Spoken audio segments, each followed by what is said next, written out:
Lucky साहब, इस मुल्क की मैशत का जो आलम है वो आपके सामने है। तो पकड़ना है पकड़ लो, नहीं पकड़ना सारी रियासती मशीनरी इसके गिर्द घूम रही है। बिस्मिल्लाहिर्रहमानिर्रहीम। कई सब कुछ लोग खवास बाख्ता हो चुके हैं, अब नॉर्मल हो चुके हैं। चले, इमरान खान को पकड़ के डॉलर 180 पे आ जाएगा, पेट्रोल 150 पे आ जाएगा, आटा 40 रुपये पे आ जाएगा। ये अगर हो तो शायद वो खुद गिरफ्तारी पेश कर दें।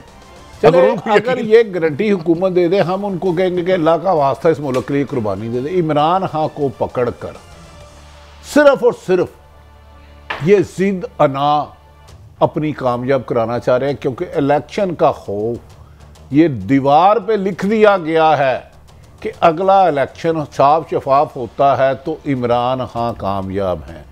ये दो शख्सियात, एक लंदन और एक पाकिस्तान में, इनकी आपस में एग्रीमेंट है कि इमरान खान को नहल कराना है और रास्ते से हटाना है, अल्लाह ना करे। अब ये जो गिरफ्तारी के छिछोरे हरबे अपनाए जा रहे हैं, एक तरफ राना सनाउल्लाह साहब का यही गुजरात के एक जज साहब ने वारंट गिरफ्तारी निकाला, क्या उन्हें पकड़ने पुलिस गई? क्या आपने ऐसे मनादर देखे?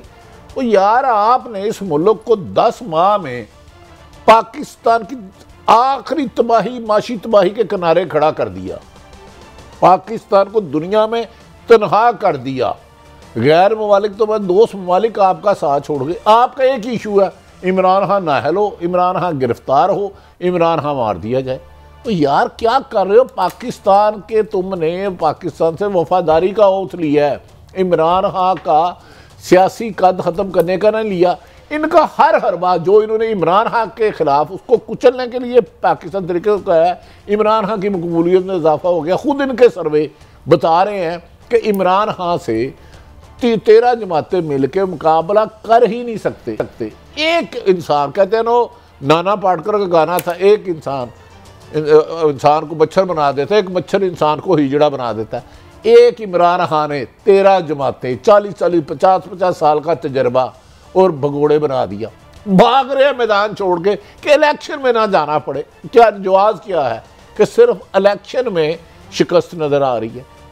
काजी साहब, ये कैसी जमहूरियत है कि जमहूरियत है अवाम के पास जाने से डर रहे हैं। मुझे बताएं, मोहतरमा जब से लंदन में से सर्जरी करा के आई हैं, अल्लाह उनको और सेहत दे, क्या मीनार पाकिस्तान उन्होंने जलसा किया? रावलपिंडी लियाकताबाद जलसा किया, मुल्तान में बड़ा जलसा किया, छोटे छोटे वर्कर कन्वेंशन ही करवा कर।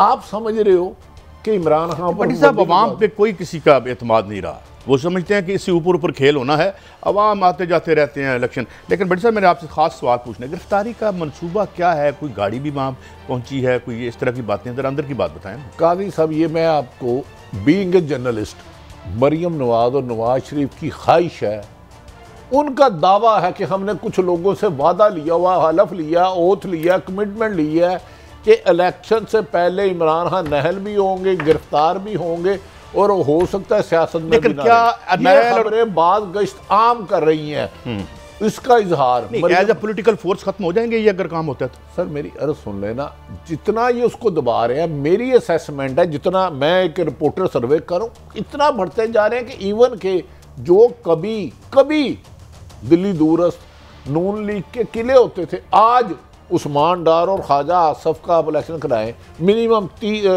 उस्मान डार 70 और ख्वाजा आसफ 30% आ रहा है सर्वे में। अब मुझे बताएं, इलेक्शन में आप ज़मीन बोझ, आपकी सियासत दफन होती जा रही है। वो आप एक लीडर को, जो मकबूल लीडर है, उसे ख़त्म करने के लिए आपके अंदर इंतकाम की हवस, इंतकाम की आग बुझ ही नहीं रही। आप पूरे मुल्क को जला रहे हो उसमें। जब देखिए बड़ी साहब, इसको मुझे एक समझ नहीं आती। मैं चले, ये तो हमने आखिर में आना है यार, इतना बड़ा क्राइसिस है, हम जो है वो लाले पड़े हुए हैं, थोड़े से पैसे रोल हुए, हम आखिर में ये बात करनी है। इसको बचाने की कोई फिक्र किसी को नहीं है कि यार इसको रिट्रीव करना है? भाई साहब, माजरत के साथ, ये जो माशी क्राइसिस है ना, ये इस मुल्क की 90% आम शहरियों के हैं। जो रेहड़ी लगाता है, किसान है, मजदूर है, जिसकी 50,000 60,000 कलरा का, जिसकी माँ ने बच्चा पढ़ाया, उसे नौकरी नहीं मिल रही।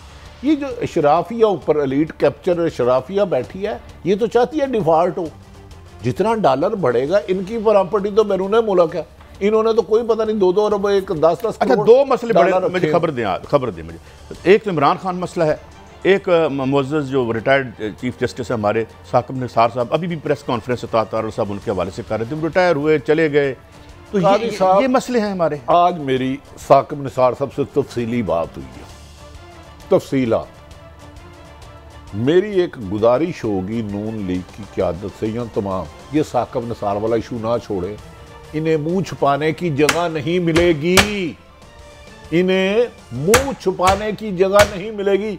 चैलेंज दे रहा हूं कि साकिब निसार साहब, एक आधी दफा उनकी हुई है राबता, इमरान खान की किसी किस्म की कोई मदद नहीं करे। उसका यह कसूर है कि उन्होंने हर माफिया को, आईपीपी माफिया हो, लैंड माफिया हो, और ये मनी लॉन्ड्रिंग के पास ऐसी क्या चीज है कि जिससे वो school mafia, college mafia, housing society mafia के खिलाफ 100 मोटो लिए। ये कसूर है उस अल्लाह के बंदे का।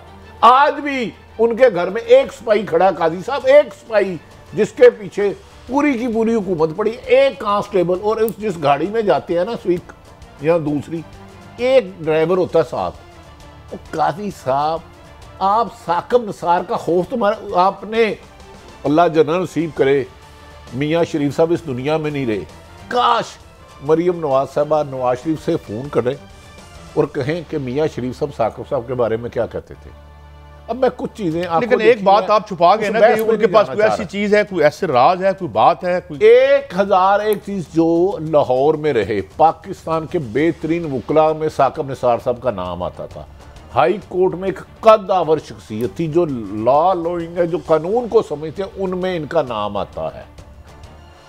हाई कोर्ट में रहे, वकील भी रहे, जब लॉ सेक्रेटरी भी रहे हैं। लॉ सेक्रेटरी किन्होंने लगाया? इन्होंने। अब इनका ख्याल था कि वो आइन और कानून की हुक्मरानी की बजाय साकिब निसार इनको रेस्क्यू करे। वाह भाई, ये उनकी जिम्मेदारी नहीं है। मैं आपको कह रहा हूँ, मरियम नवाज साहब बस सिर्फ इतना करें कि नवाज शरीफ साहब को फ़ोन करें और कहें कि आप बड़े मियाँ साहब, उनके दादा अल्लाह जन्नत नसीब करे, वो मेरे भी बड़े मेहरबान थे मियाँ शरीफ साहब, कि साकिब निसार साहब को क्या कहते थे, उनके लिए क्या तारीफी कलमात कहते थे। लेकिन बड़ी साहब, यहाँ तो वक्ती काम निकालो, निकलो। नहीं, ये गलीज गुफ्तगू, बुजुर्गों का एहतराम छोड़ दिया हमने। साकिब साहब का कसूर क्या है कि भाई आपको जब नहल किया पनामा केस में साकिब निसार साहब नहीं थे। लोगों को शायद ये उनकी मेमोरी खत्म हो चुकी है। और चैलेंज दे रहा हूं, साकिब निसार साहब साबिक चीफ जस्टिस इमरान खान को किसी केस में फेवर नहीं कर रहे। सिर्फ एक दफा जब रिटायर्ड हुए आर्मी चीफ कमर जावेद बाजवा साहब, पहले उन्होंने फ़ोन किया, उस वक्त वो पाकिस्तान में नहीं थे, फिर दोबारा आए तो वो उनके घर गए। उनसे भी उन्होंने जो मशवरा मांगा, उन्होंने उन्हें ईमान तन कहा कि आप अदारों से ना टकराएं। वो मावरे आइन ज़्यादा बात ही नहीं करते किसी से। मैं सबसे, मेरा ख्याल है बहुत, जिनमें बहुत सारे लोगों की सलाम दुआ होगी, मेरी है। साकिब साहब का एक कसूर है कि उन्होंने, इनका ख्याल था इनको रेस्क्यू करें, इनकी बुराइयों पर पर्दा डालें। उन्होंने इमरान खान को क्या फेवर दिया, मुझे बताया ना क्या दिया। 74 पर्चे हैं उस पर, ये इमरान खान को फेवर दिया। और मौजूदा चीफ जस्टिस पर, ये जो उमर अता बंदयाल साहब पर सख्त तनकीद कर रहे हैं ना। कादी साहब कोर्ट में जाने से पहले आधा घंटा तलावत करते हैं, उसकी तशरीह करते हैं, उस केस को देखते हैं। इस केस में भी आप उमर अता बंदयाल साहब के बारे में कह रहे हैं? मैं उमर अता बंदयाल साहब की बात कर रहा हूँ। इनके इस मौजूदा हुक्मरानों के भी उनके किसी से तल्लुकात थे, उनका ये कसूर है, उन तक भी चीज़ें गई। 2 जज साहबान ने भेजा, हाई कोर्ट बार इस्लामाबाद की पिटिशन थी, वो उसमें भी कर सकते थे। तो यार, जो फैसला आपके खिलाफ दे, आप उसकी ज़िंदगी उसके लिए तंग कर देते हो। शहीद अरशद शरीफ ने चंद प्रोग्राम किए, आपने उस पर 16 मुकदमे दर्ज करा दिए। उसने प्रोग्राम बंद नहीं किए, आपने उसको मुल्क छोड़ने पर मजबूर कर दिया। वो उधर भी जाके बात नहीं हुआ, आपने उधर मरवा दिया। तो यार, कर क्या रहे हो? हर इख्तलाफ राय को आप जुबान दबा रहे हो। अब एयर भाई को कल आपको पता, उसका लाइसेंस सस्पेंड कर दिया। अच्छा, इमरान खान पर पाबंदी लगवा दी है। इख्तलाफ राय, इस तरह क्या जुबान बंद कर लेंगे उसकी? सोशल मीडिया का मुंह जोर नहीं, कई साहब इससे ये भूल गए हैं कि 81 से ये इक़्तिदार में है। अदब एहतराम से मैं हर एक का नाम ले रहा हूँ। मैं उमर ये बहुत ज़्यादा तारड़ साहब, बहुत ज़्यादा ना मुनासिब तारड़ साहब, काश ये भी अपने बड़ों से पूछे साकिब निसार साहब क्या। कई सब कुछ चीज़ें हैं जो वक्त आने पर अच्छी लगती हैं। ये मैं अपनी मुश्किलात में इजाफा कर रहे हैं।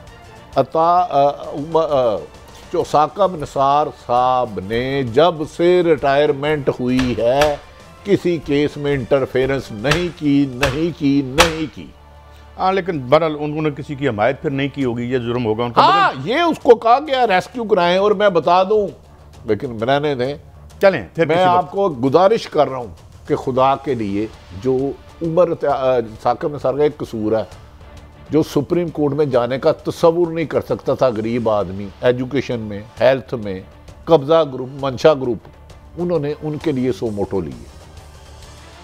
मेडिकल अस्पताल वाले जो 50-50 लाख लेते थे उनको पकड़ा। मेंटल अस्पताल में 100 मोटो उन्होंने किसी के कहने पे लिया। उधर गए तो आपको पता 2 खवातीन के साथ क्या हुआ था।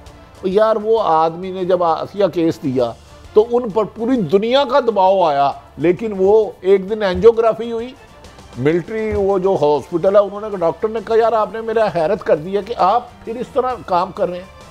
एक कसूर है कि उन्होंने आपके कहने पे गलत काम नहीं किए, गैर कानूनी अहकामात नहीं माने, आपको गलत फेवर नहीं दी, आपके झूठे केसों को आप झूठ कहा, सच्चे को सच कहा।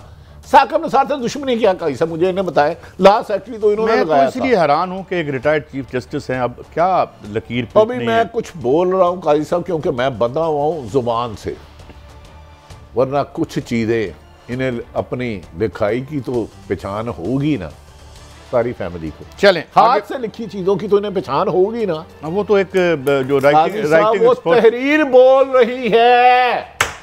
ये पता नहीं इन्हें कौन बेवकूफ कह रहा है कि आप कभी अदलिया के खिलाफ हो जाओ, कभी साकब निसार जैसे दरवेश आदमी के खिलाफ हो जाओ, कभी आसम सईद कोसा के खिलाफ हो जाओ, और तो और मदाहर नकवी को नहीं छोड़ा, एजाजुल हसन साहब को नहीं छोड़ा। तो ये करते क्या है, जो अरशद शरीफ मार दिया, एयर वही आपने बंद कर दिया। कुछ टीवी चैनल जो आपसे इख्तलाफ करता है, 3 दिन पहले मीटिंग बुलाई है, 3 दिन पहले मीटिंग बुलाई है और 10 सहाफियों का इनका बंदोबस्त करो।